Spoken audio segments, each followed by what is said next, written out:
My name's Mike Rowe, and this is my job. I explore the country looking for people who aren't afraid to get dirty. Now, you look for tracks, look for tracks. I did a bad thing, and I'm running.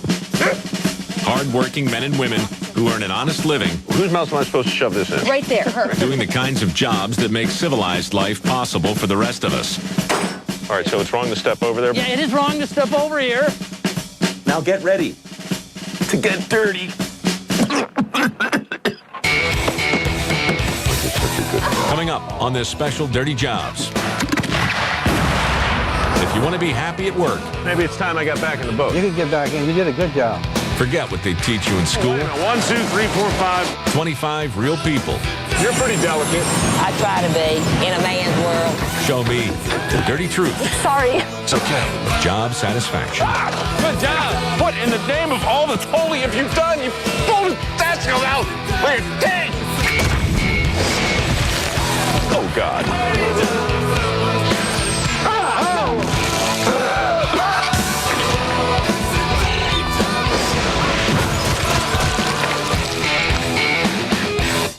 So a couple of years ago, I got an invitation from a big company in Silicon Valley to deliver the keynote address at something called an innovation seminar. I don't know anything about innovation, really. I'm not even sure what a keynote address is, but I do know a lot of people with dirty jobs. And as a group, they are some of the most innovative people that I've ever met. So I agreed to go to this thing and do my best impersonation of a professional speaker. So I did. And frankly, I thought it went pretty well. Then, about 2 weeks after I left, the big company went out of business. Oh well. The thing I remember most about the whole event, though, was the hall that I spoke in. The walls were literally covered with those inspirational photos that have the secrets of job success. You've seen them, right? They say things like teamwork and persistence and dedication. And they got pictures of rainbows and mountaintops and butterflies and guys rowing a boat all together at the same time. And I normally look past all of that drivel, but there were so many of them. I couldn't. I couldn't because, in my experience with the many dirty jobbers I've met over the years, It's really a job, right, Jerry? those poster platitudes Not so bad, huh? Not so good. just don't ring true. Worst time in the world for an earthquake right now. Oh, yeah. That's right. It's bad poo. I need your shirt. My shirt? Just do it. For instance, maybe you've seen that poster that says, work smart, not hard. What a load of crap. Work smart, not hard? I've never seen people do that in the places I go. Oh, God. Welcome to hell. In an economy like this, it seems to me that it might be time to sprinkle a little dirt on some of those precious platitudes. Maybe rewrite a few to better reflect some of the lessons I've learned over the last 5 years from people with dirty jobs. And I think I'll start with this one. Work smart and hard. See the difference? Notice I'm smiling. I'm smiling here because I believe it's possible to work really hard and not wind up unhappy, just as it's possible to work really smart and not wind up in a three-piece suit. Case in point, Please, Vernal, take me to the lab. Okay, follow me. meet Verlin Rocky, a potato farmer in Gunnison, Colorado. It's clear that Verlin works smart. Tucked away in his barn is a space-age laboratory where he creates new breeds of spuds in petri dishes that will eventually be planted and raised in his fields. What am I looking at? Petri dishes and beakers and test tubes and... Well, we call this vessel here a GA7 jar.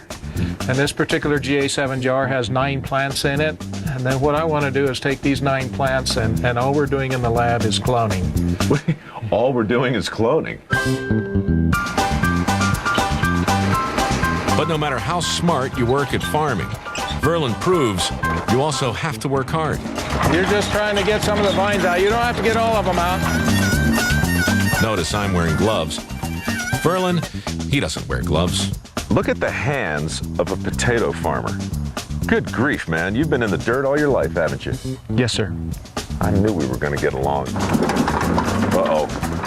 See, that seemed pretty fast. You know what you got to do? You got to look further down than right in front of you. Yeah, problems up line you're there. missing Sorry. too many. Look at this. I mean, look, I don't mean to point fingers, but that kid right there is not doing his job. Oh, okay.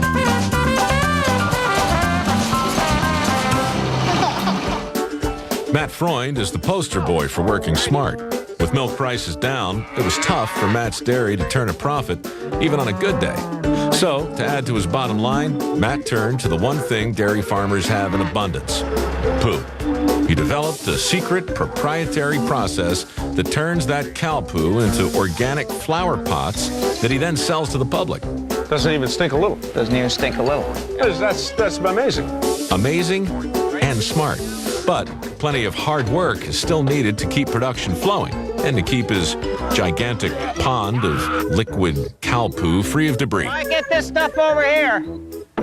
Well, this is a lucky day for you, Matt, on account of I'm out here in Craft Pond trying to paddle into a headwind. Whoop. Nope, don't fall in the poo. From a lake of liquid poop to a frozen lake in Minnesota, there were opportunities for those willing to use both their minds and their muscles. Like here. Let's say the ice is a little thin today, and this Daredevil's vehicle ends up on the bottom of the lake.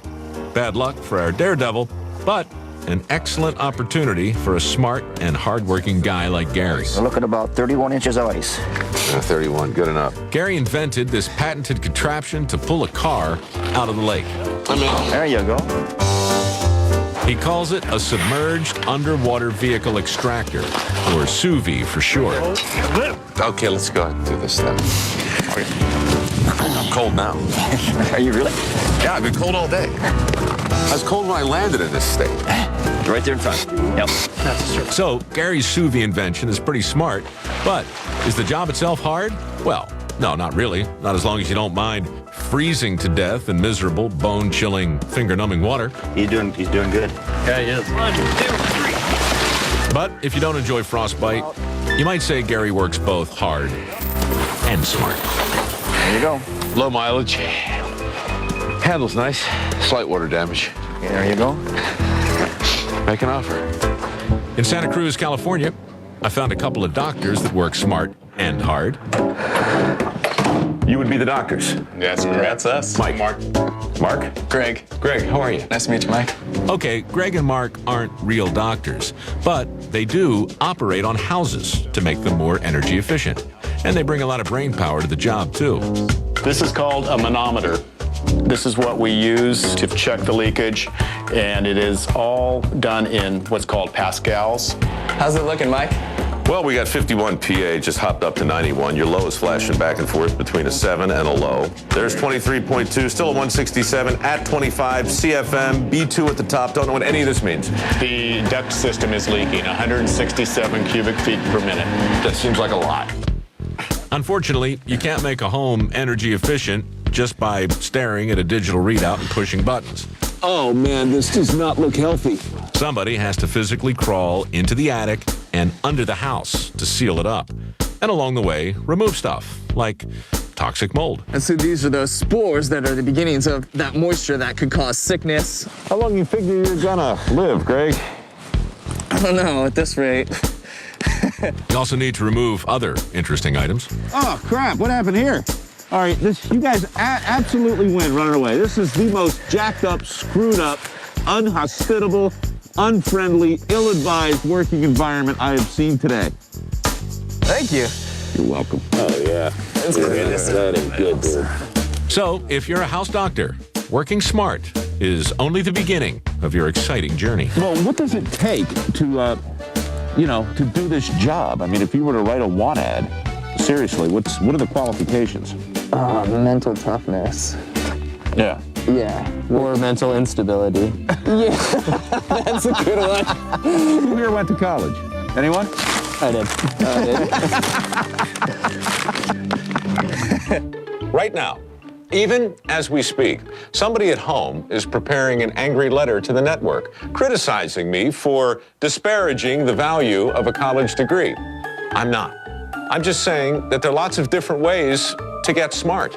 And in the entire history of higher education, nobody has ever been paid just for being intelligent. That's the dirty truth. And that's why I also say, stay in school, but not too long. For as long as I can remember, people have been saying, Mike, follow your passion. My guidance counselor, my scoutmaster, my minister.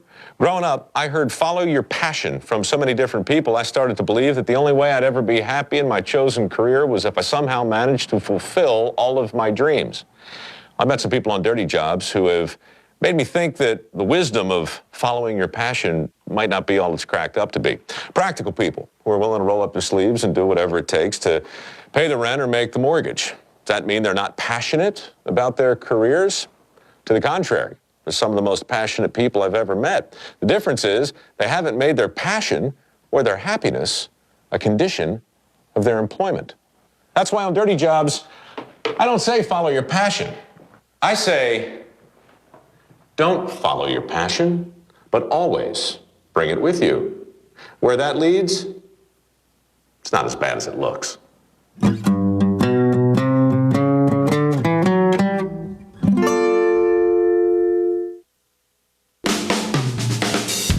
Rob's passion was to live a life like Huck Finn, but instead, he ended up in the mud here in Raccoon Cove, Maine. Fortunately, he brought his passion with him and found there's money in this muck. What are you doing? Digging marine bloodworms. We're digging for bloodworms. And they just live down there in the mud, do they? They sure do. The work is hard, backbreaking, but that's okay. He's outside, and he's got no boss but himself. A little bit like that character, Huck Finn. This many worms in the pail is a $100 bill. Really? Really. So this thing's worth what, 20, 25 cents? 24 cents. Yeah. Oh. You'll have fun. Now we got a game. A slightly dangerous game. See the head popping out? That's the head down That's there. the head popping out. You don't want that to bite you. And inside that little tiny pink head, he's got 4 black teeth. Yeah, that about just about like an alien. When it pulls back in, it will like a mushroom. It'll mushroom out, and then it'll pull those teeth in, and it could literally eat right through your body if it wanted to. You have a great respect for the bloodworm, actually. I sure do. I mean, I could just tell from listening to you. It's paid for 2 of my houses.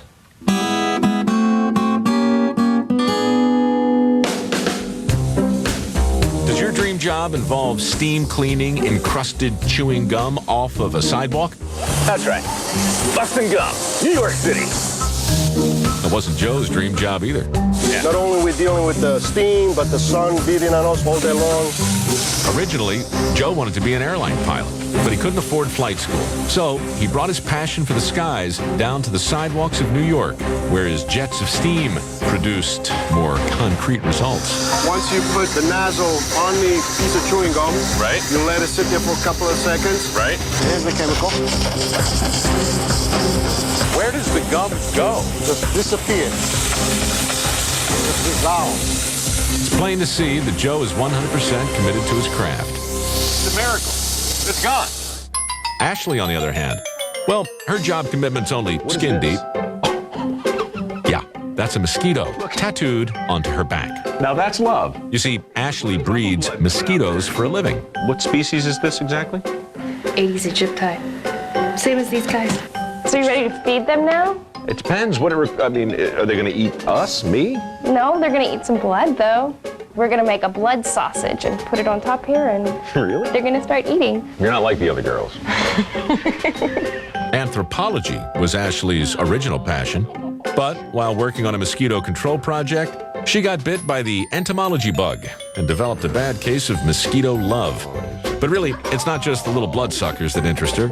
It's the fact that her work keeps people healthy and disease-free. You know, you're right. They are fascinating, but I got to tell you, I still hate them, and we'll kill them on sight. Like that one. Don Ciccoletti took the reverse commute on his bike and created a most unusual career for himself. This black stuff. That's vomit. Picking up owl vomit is his And you job. can see the teeth. The owl swallows his food whole. Stomach fluids digest the meat. About 12 hours later, they throw up a pellet of hair and bones. The stuff that their bodies can't digest. Right. Is there a technical name for the owl vomit? I mean, it seems like it should be called something. It is. It is pretty technical. They call them owl pellets. That's it. That's it. And control the spray. Well, I was with you right up to the point about the control. Try to get it on the pellets. There you go. Like this? Yo, man, you catch on fast. It seems like I'm wasting a lot of your proprietary cornstarch and water formula. Am I over-soaking? No, you need a lot more. Don sells the owl pellets to schools across the country, where students dissect them to learn more about the digestive system of the owl. So you might think Don was always passionate about owls. He wasn't, but he always loved life, and he always carried that passion with him wherever he roamed. Looking for owl puke. Very exciting. You got a skull there, you got teeth. That's a mouse. The journey of owl vomit. It's a nice ride. Yeah, it's pretty comfy. Passion. Don't leave home without it. Right now, even as we speak, someone at home is preparing an angry letter to the network, criticizing me for poo-pooing the importance of passion. I'm not. I realize passion is very important. So important, it shouldn't be followed around. It should be kept with you. And that's the dirty truth. That turkey still calls. That's me fertilizing date palms. Nice, huh? Fertilizing date palms requires a dedicated worker willing to do the exact same thing in the exact same way over and over and over again. Oftentimes, that level of imitation is described and portrayed as drudgery. And that's not a good idea, because the ability and the willingness to perfectly imitate a thing is at the very heart of mass production. And mass production provides millions and millions of jobs. The weird thing I've noticed is that corporate America, they don't like to brand themselves as master imitators. They prefer to see themselves as great innovators. I guess it's sexier. On Dirty Jobs, though, I've noticed that innovation and imitation really are two sides of the same coin. Because without the ability to imitate, all the great inventions in the world would just be prototypes. Which is why I like to say, make a date to imitate. Now, if you think imitation is easy, spend the day with Suki. Anybody can open an oyster, but doing it right is an absolute art. It requires coordination, tons of experience, hours of practice. Nobody does it better than Suki. I just put my knife in it, and I slam. Sometimes I have to get mad at it before it opens. You say sometimes you gotta get mad? I have to be mad. Sometimes because you it's get mad at it. I call for myself. Don't poke yourself in the chest with the knife. You need to stop doing that. It makes us very nervous. Me? Yeah? I call this is butt. Butt? Bill? Bill. So you shove the knife in the oyster's butt. No. These things are like mysteries. Each one is like a fortune cookie, except that, you know, a fortune cookie with snot in it. I'm not leaving until I understand how it is you can look at this thing and know exactly where to put the knife. I always tell my student when I train them, this is the right side. The way it's the right side is pretend that you are laying down. If it's wrong, yeah, laying down. I'm laying down. Yeah, it's flat, laying down. Right. If it's wrong side, right. That's how it look like. It'd be it'd be much harder to open it from the back. Yeah, you cannot open the wrong side. Right. So you have to open the right side. So Okay. I hold the oyster up and I twist both hands, both wrists, go different direction. You dance with it. You got to dance with the oyster? You dance with the oyster. It looks like all you're... Suki learned the correct way to open an oyster from another oyster shucker. It was learning through imitation. How many of these do you do in a day during a shift? Thousand. I'm impressed. Imitation's always more complicated than it looks. I found that out when Veronica Ramirez tried to teach me chip packaging. There's 25 bags in the box. So 25 bags in each box. Oh, so the bags are there already. The chips are just going to go in and seal them automatically, and the bags come here. That's easy. Veronica's boss taught her chip packaging. She claims it's easy to learn. I respectfully disagree. 3 and 2. Well, I don't wait a minute. 1, 2, 3, 4, 5. You got it? No, I don't have it, Veronica. I want to have it. I don't have it. Don't think about it. Just do it. Not like that. Oh my God. I can't afford to keep doing this. I don't blame you, man. I think we just call it a day. What do you think? I'll pack it. Yeah, it's a day. Okay, so boxing potato chips is complicated. But stacking bricks? That's got to be easy. They got a certain pattern they gotta do. Everybody just can't do it. I can't get up there and do it. You're the supervisor. Yeah, but I can't do it. Imitation, once again, was more complicated than it looked. So I had to find someone to teach me the bricklaying secrets. Hi there. Hi there. You're Ruby, aren't you? Yes, I am. I'm Mike. Glad to meet you, Mike. So the fellas that stacked all of this earlier, they wouldn't let me do it. I guess it's too technical. You have to stack these a certain way, but you know they're not quite as delicate to set as the others are. You're pretty delicate. Well, yeah, I try to be in a man's world. Ruby's boss, Brian, trained her. He worked side by side with her until she mastered the art of stacking. So, show me your job. Show me what you do here. Okay, that's the way you do it. You have one going one way, one going another way. All right. I don't know. Straight, do straight up and down. By imitating her boss, she learned to fit the bricks just right so they didn't burn in the kiln. Like this. You can catch on very easy. Quick study. Yeah. Where was I? All right, hold on. Put one more down here. You got to tie it in. See, not that quick. Stacking bricks was light lifting compared to sorting dirty cloth diapers that each contain a heavy load of their own. God, what happened here? Holy smokes. We got about 4 different kinds of diapers. We got the A-Ply, newborns, SS, toddlers, and premium. If you want to survive the diaper factory, you better sort your diapers quickly. This smell, it gets real bad. Yeah. Because the quicker you finish, the quicker you get fresh air. It's awful. Yeah. It makes my eyes water a little Still not getting used to it. Count those at the end.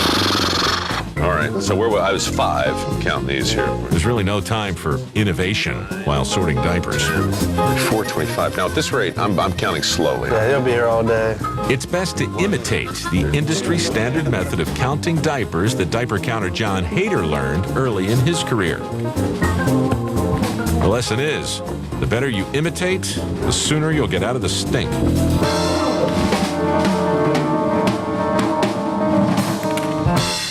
If necessity is the mother of invention, who's the father? I suggest it's imitation. And if you want to get ahead, that's worth repeating. If you want to get ahead, that's worth repeating. If you want to get ahead, that's worth repeating. Have you noticed how companies love to lecture their employees on the importance of being a good team player? No doubt about it. Teamwork can help a big company become more efficient at maximizing its goals. And I guess if you're on a good team, that could be a good thing, but what if you're on a lousy team? And what about times like this with downsizing? And I mean, you get that pink slip in your mailbox, what are you going to do with all that team spirit? Well, that's too bad. Thing is, I walk around, I look around, and I still see those posters. There is no I in team. Yeah, but there is an M and an E, which is why on Dirty Jobs, we like to say teamwork is for the birds.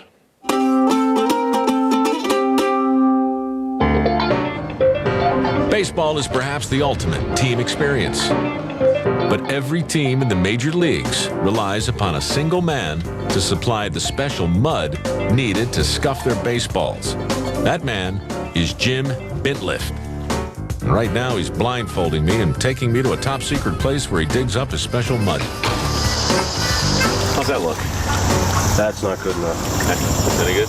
Glad you don't work for me full time. I gotta tell you, Jim, it all kind of looks like mud to me. To ensure the location of this place remains secret, Jim has no employees, no staff. That's pretty much. No partners, no team. Just himself, a shovel, and a bucket. There we go.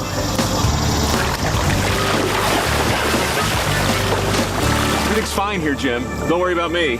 Driving the back roads of Montana in a pickup truck, large animal veterinarian Charlene travels without a team. I'm on the top, so if you can pull the top lip up right now. There we go. Whether it's cutting the fighting teeth of a llama, like she's doing right now, or birthing a calf, Charlene needs to respond quickly to her client's needs. Sorry. It's okay. That often means going it alone. I gotta tell you, I'm not sure what the hell I'm doing. Today I'm pretending to help out, but usually it's just Charlene and the llama owner doing the job. No assistants, no front office, no back office. Visually alarming, granted, but not nearly as painful as it looked. Something that was more painful than it looked was crawfishing with Floyd. Did he hurt you? No, he didn't hurt me. He scared me. Here in Louisiana's Atchafalaya Swamp, there's no such thing as a crawfishing team, but there are many independent crawfish trappers like Floyd Guillory. Be kind of physical with it. Kind of physical. All right. Let me ask you something about this trap as long as I got it up here. How does it work? I mean, how do they get in and why do they stay? You got your 2 flues, little holes in it. See your little holes? Yeah. All right. So why don't they just crawl out the same way they crawled in? They do sometime when the bait's gone. Oh, okay. A few of them do. So as long as the bait's in there, they'll just stick around and keep eating it. Right. These crawfish traps have been in use in Louisiana since the 1950s. Little shad. That's it. Pull this over. That's it. But with or without the traps, as long as humans have been in the Atchafalaya Swamp, people have been catching and eating crawfish. These crawfish are cannibals. Right. They eat one another sometime. They're eating one another right now. Well, sometimes they do. Yeah, see? Well, they're eating each other right there. They fight one another. What are they fighting over? I mean, they're all going to the same place. Well, this is the natural instinct to fight. A great big cooker in the sky. Really is they're kind of like a lobster. Pretty much, yeah. Miniature Look lobster. at that, a little Nadia Comaneci there. It's like a gymnast crawfish. They're very strong for their size, aren't they? Right. You guys go to your corners. You know, I think the little one's making a comeback. Oh yeah! Look at that. We got some in there. You're not the only guy that fishes for crawfish out here. The Atchafalaya Basin, you probably got several hundred. So, how do you know whose traps are whose? Are you the only guy with the yellow tags? No, we all use different color flags. Sometimes put 2 or 3 colors together. You running much poaching? Sometimes we have it. That can't be well received. Another man messes with another man's trap. No, you don't want to do it out here in the swamps anyway. I think I know what you're saying. Some parts of the swamp are so shallow that the boat sinks into the mud when 2 people are aboard. Oh, no. Crawfishing really is a one-person operation. So what do you do when there's 2 people? Now the motor's useless. Is that a problem? Now, normally when you get yourself stuck, you pull yourself out, right? Yeah. But what with all the extra help aboard today, why bother? Yeah, I'll let you do it. Yeah. It's a little more fun this way. Yeah, it's hysterical, Floyd. Floyd? Yeah. I was thinking, maybe it's time I got back in the boat. You can get back in. You did a good job. Okay, so sometimes working alone can be a pain. Other times, it can be a real blast. A genuine gunpowder good time. And if you don't believe me, just ask my buddy Albert. Come on. That's ordnance. On his secluded property here in rural Pennsylvania, Albert works alone in his lab, creating fireworks that are enjoyed by millions. Be perfect. Now you're going to put this screen up on the table very carefully. You want your movements to be meticulous, controlled. You just get in that habit when you're working with flash powder. Fluid, deliberate. All right. When we add that, now what we're dealing with is extremely sensitive and explosive. It's safer for a single person to create fireworks rather than a team, because the more people involved in production, the more chances for something to go wrong. Even adding one other person to the mix can be risky, especially if that other person is someone like me. Try not to get in the habit of banging. Right. The static spark jumps from you to a product that you're mixing. It could be enough to ignite it. You can't bang anything around in here. You can't drop something. Like, say, for instance, a 40-pound camera. Don't drop the cameras. Is this a cigarette lighter? Yeah, we didn't want that in this building. No. What about cell phones? Could I get a call? And you should turn it off, yeah. Turn off your phones. We already did. Oh, did you? Oh, right, never mind. I didn't know. It's unfortunate. It sure turned the fog a pretty shade of pink. Yeah, that's terrible, isn't it? Teamwork is for the birds. Consider the geese. An hour or so before that photo was taken, they were all flying together at the same speed, headed to the same place, in perfect formation, a perfect team, a perfect target. I'll get to you next. You know what else big companies love to talk about, aside from teamwork and innovation? Efficiency. Why? Well, I guess because efficiency is good for their bottom line, but what about your bottom line? What about your bottom, for that matter? Huxley wrote years ago that the greatest threat to total freedom, aside from total anarchy, was total efficiency. Huxley knew that if efficiency was really the model for work, then eventually the whole country would be run by machines and technology, and all of our jobs would be taken by robots. So as long as human beings are looking for work, we might be able to learn a thing or two from people with dirty jobs with respect to effectiveness. Because being effective is really different than being efficient. And that difference looks an awful lot like a job.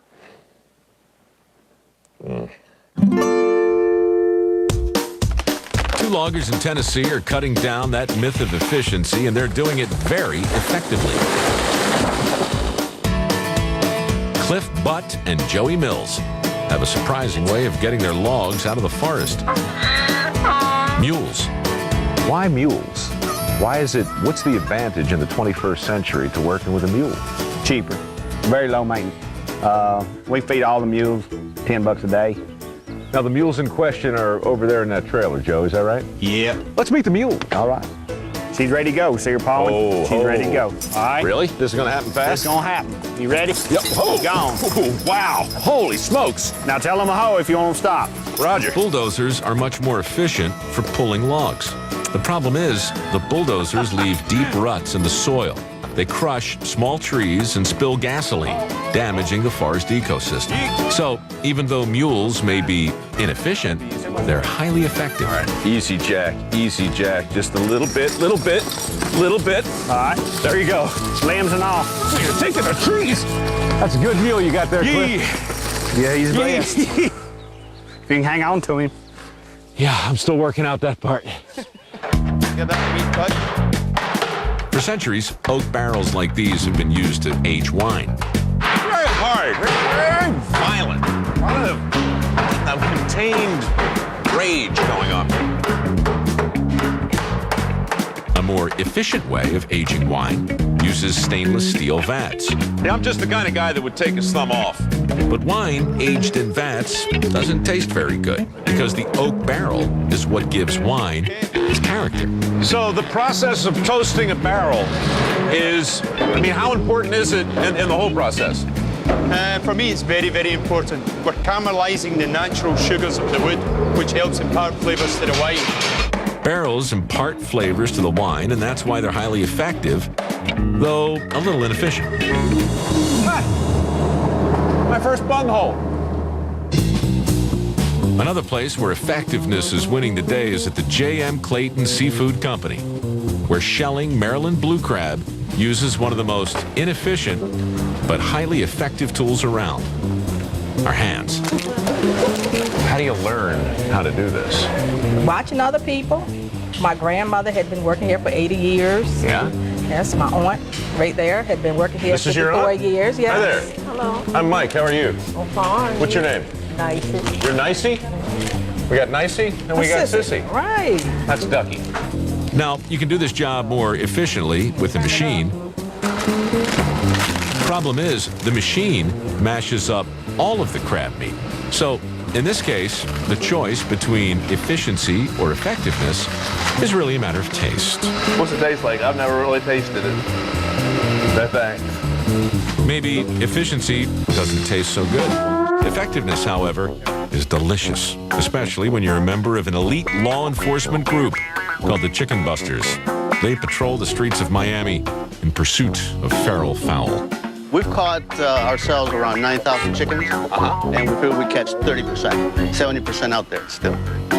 Is this your whole team? For now, yes. 1, 2, 3, 4, 5 people versus 100,000 chickens? Mm-hmm. This is long odds. Yes, they are. Okay, 5 adults chasing chickens all day long and only catching 30% may sound wildly inefficient, but it's really very effective because what they do makes a real difference in people's lives. He was the one making all the racket. That's the head leader. That's the major domo right there. We chased him down and we caught him. Y'all got all of them? I don't think it's possible to get them all, but we got the troublemakers. Fine. I'm gonna miss you. I don't think you are.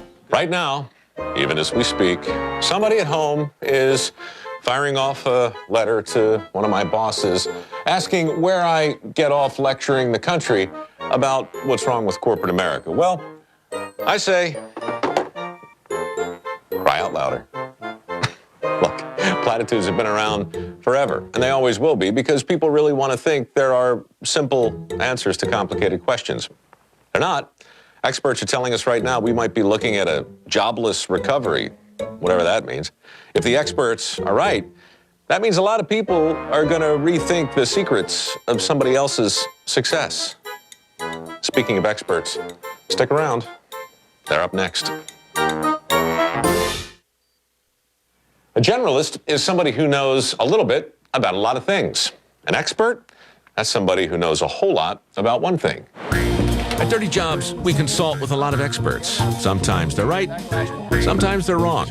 Sure these don't go on the... And sometimes what looks wrong is actually right.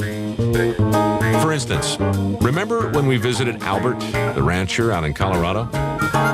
Hey, those are the testicles. Those are the testicles. When you get in here and you squeeze them out. Oh my God.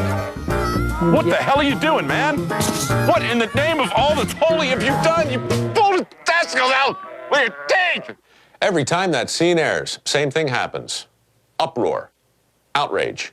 Hundreds of emails directed at me saying, Mike, surely there must be a more humane way to do the work. Well, here's what you don't know. The day before we arrived at the sheep ranch, I made some phone calls. I called the experts. I checked in with every reputable animal rights organization that I could think of, and I asked them all the same question. What is the most humane way to relieve a baby lamb of its testicles? And they all told me the same thing. They all weighed in. Sheep banding. That was the preferred method. Albert knew all about sheep banding. Question is, why wasn't he doing it? You gotta make sure you go with the pointing. So we asked Albert to demonstrate how it's done, but we left this out of our original show. You gotta make sure you got both testicles. And that just stays on there and they fall off eventually? Yep. Well, that almost seems cruel. That is cruel. Oh, let's not do anything cruel then. Too late now. He's already done banded. Oh, man. So it's more humane to... Really? It's more humane to cut them quick. Right. They'll heal faster, it'll hurt less. Watch that one. He's kicking, and pretty quick if I go over and lay down in the corner. Oh, the one with the bands. Yeah. He's already laying down in the corner. Because he's uncomfortable. Very. Because he's got a band around his scrotum. And then look at those. Good as new. They're up running around with their mom. Little black one right here. Those are a lot more painful. A lot more intense. Aching. Aching pain. Oh, yeah, let's... Can't we get it off? All right. No, I get it now. I get it. Oh, yeah, I got it. The animal experts were wrong. But Albert, the rancher, the generalist, he got it right. The lesson? Beware of experts. Experts tend to follow the herd. They're not much good at building a successful business like Fair Oaks Dairy. Success here requires a generalist. Okay, we got it now. Pull it all the way. It's all yours. I got the uterus. Someone like Mike McCluskey. Mike was trained as a vet, doesn't mind getting into the poo, the mud, and the blood. But Mike also has his hand in other parts of the business where he has no training, like building these anaerobic digesters that convert all the cow poo on his farm into methane gas, which in turn fuels these generators that makes power for the whole dairy. Mike's also got a hand in making ice cream that he sells to the visitors who tour the dairy. The generalist stitches together a successful business, not the expert. And if you become dependent on them, I think it's going pretty well. You might get left out in the cold, someplace like Dutch Harbor, Alaska, where experts are hard to find. Oh, you killed her again. Up here, if you need one of these fancy oil-water separators to clean up some contaminated snow, you won't find an expert to build you one. But you might find a generalist like Brandon. How's it going, Mike? It's going great.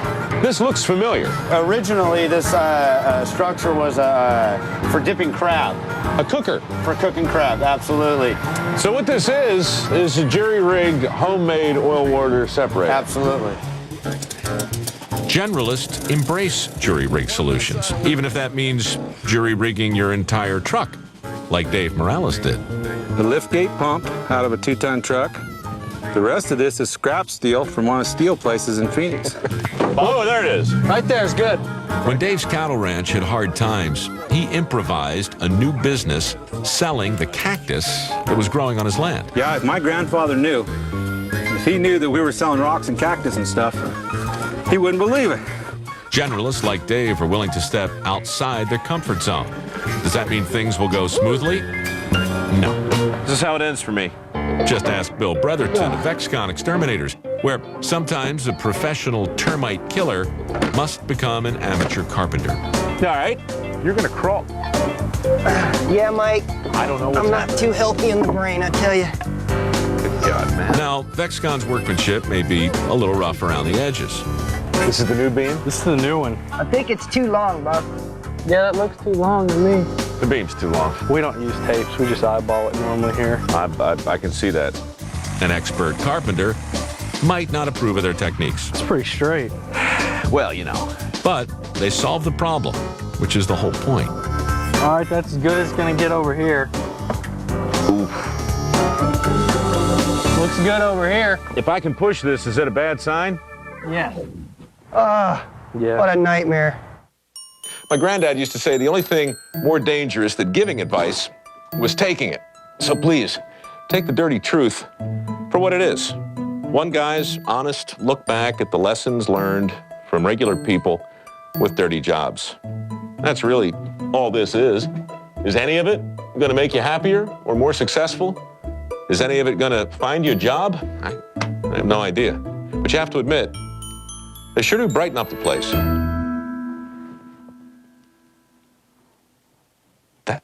That's troubling. I don't think I should say testicles when that's in the shot. Right now, even as we speak, somebody at home is composing an angry letter to the network. Dear Discovery Channel, I did not like the tone of that last Dirty Jobs episode entitled The Dirty Truth.